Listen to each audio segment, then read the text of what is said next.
Kwanza namshukuru Mungu kwa ajili ya kuingia mwaka mwingine, mwaka 2026. Na jambo la pili, nawatakia watu wote wanaotufuatilia heri ya mwaka mpya. Mwaka mpya ukawe mwema kwao. Tuendelee kufuatiliana kwenye michezo. Nikija kwenye swali lako mama, swali la msingi, tunazungumza kwa habari ya swap deal na tumeshaanza kuona matokeo yake.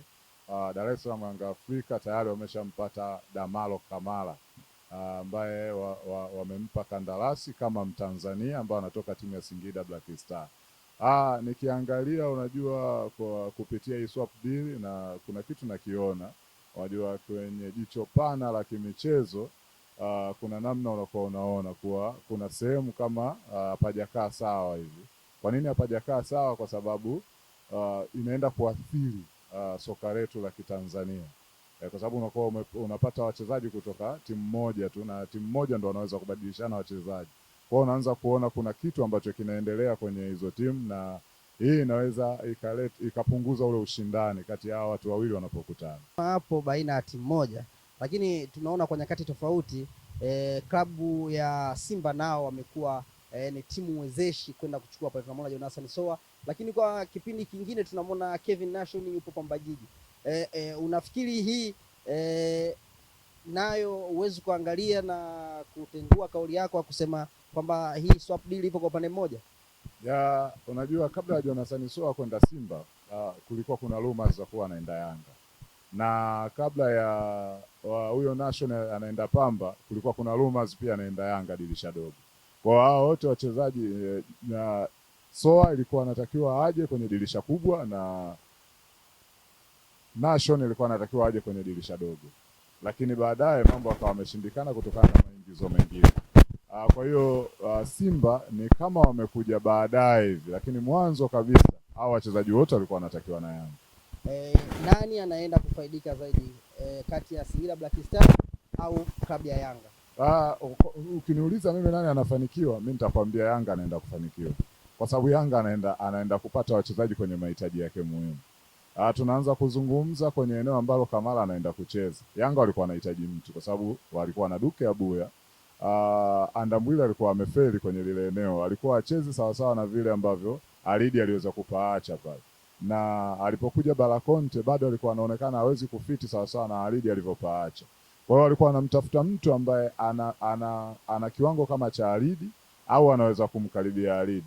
Na mimi tangu msimu uliopita wakati unachezwa nilikuwa nawaambia hata wadau wa michezo, kama Yanga Alidi ataondoka, mtu ambaye anaweza kufaa hapo ni Mohamed Damalo Kamara. Kwa hiyo Yanga wanaenda kufaidika kwa sababu anampata mtu ambaye anaenda kutulia kwenye eneo lake. Duke ni mchezaji mzuri, lakini yeye alikuwa anaondoka sana kwenye yale maeneo muhimu, alikuwa hawezi kuilinda ile back four yake. Kwa hiyo wanapompata Damala ni faida kubwa sana kwa Yanga, kwa sababu Yanga wameenda kwenye mahitaji. Lakini sasa hii swap deal kwa upande wa Singida inaenda kuwaumiza, kwa sababu Singida hawajaenda kwenye mahitaji kwa sana. Kwa kama Singida wangekuwa wanaenda kwenye mahitaji ingekuwa inawafaidisha, lakini Singida wanaenda kupata watu ambao sio mahitaji yao, na unaona kwa namna Gamondi anavyotaka, unakuta tena bado sio type yao ya kucheza ndani ya Singida. Nikiangalia kwa Momo pamoja na Maruf Chakei, nikiwaangalia Yanga unajua walikuwa wanahitaji namba 10 ambaye anaweza akawapa kiwango kile kile ambacho Stefan Kiazizi aliweza kuwapa msimu uliopita na misimu miwili nyuma. Alafu unaenda kuangalia kuwa kile kiwango ambacho Faisal Salum aliweza kukitoa ndani ya Yanga wakati anabadilishwa position kutoka kwenye eneo la namba 6 kwenda kwenye eneo la namba 10. Kwa unakuta hao wawili hawa kuna kitu alikifanya ndani ya Yanga, wakaifanya Yanga iweze kushine kwenye eneo la juu, kwa sababu unamzungumzia Faisal, unamzungumzia Stefan Kiazizi, ni watu ambao walikuwa wanaweza kufanya link up na mawing na link up na strikers ili waweze kuleta matokeo. Sasa unaposema Maruf Chakei pase sio kama ni mtu wakati sana, ambayo yeye mara nyingi hata Singida Black Star walikuwa wanamtumia eneo la pembeni. Kwa hiyo anapokuja ndani ya Yanga bado unaona Yanga hawatafaidika sana, ila Dumbia kwa namna ile anavyocheza akienda Black Star kuna kitu anaenda kuwaongezea kwenye timu yao. Sema Dumbia kwa Yanga atakuwa amefeli kwa sababu msimu mzima uliopita hajacheza mechi yoyote, hajacheza mashindano yoyote. Kwa hiyo anakuja sasa ndani ya Singida na ameshazoea ligi, unaanza kuona kama atasajiliwa Singida na atacheza, kuna kitu kitatokea ndani ya Singida, kitu kizuri sana, na anaenda kuwa ofa nzuri sana Singida.